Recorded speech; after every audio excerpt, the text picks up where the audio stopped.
Hello সবাই, কী অবস্থা? কেমন আছো? আশা করি ভালো আছো। আজকে চলে যাচ্ছি আমার এক ফ্রেন্ডের সাথে দেখা করতে, আমার স্পেশাল একটা ফ্রেন্ড।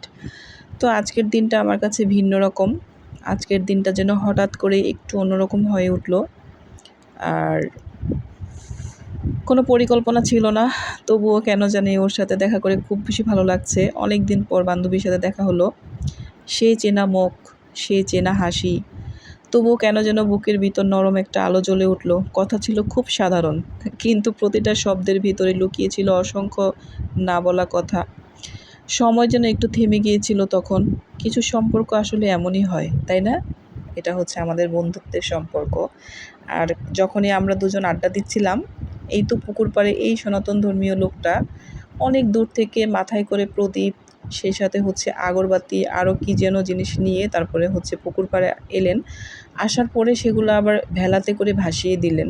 আসলে উনি কী করলেন সেটা বুঝতে পারলাম না, দূর থেকে একটুখানি দেখলাম।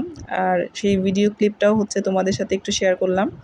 আর এই যে এখানে সিঙ্গারা, পুরি, সমুচা, এগুলা এই পাগলিটা আবার আমাকে গিফট করলো।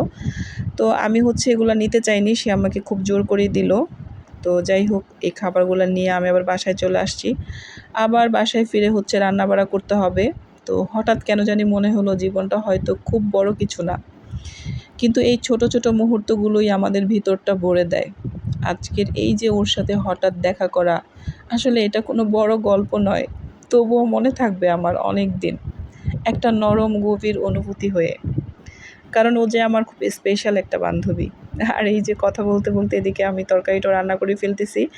আজকে রুই মাছ দিয়ে আলু দিয়ে একটা ঝোল রান্না করব, আর সেই সাথে ডাল রান্না করব।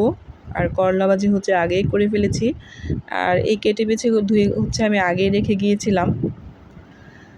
তো আমার মতো এরকম পাগলামি কে কে করো? আমরা তুই পাগলি মাঝে মধ্যেই বের হয়ে যাই হুটহাট করে। তো আমাদের বন্ধুত্ব যেন সবসময় এরকম অটুট থাকে, আমাদের জন্য অবশ্যই দোয়া করো। আর ভালো থাকো, শুভকামনা রইল।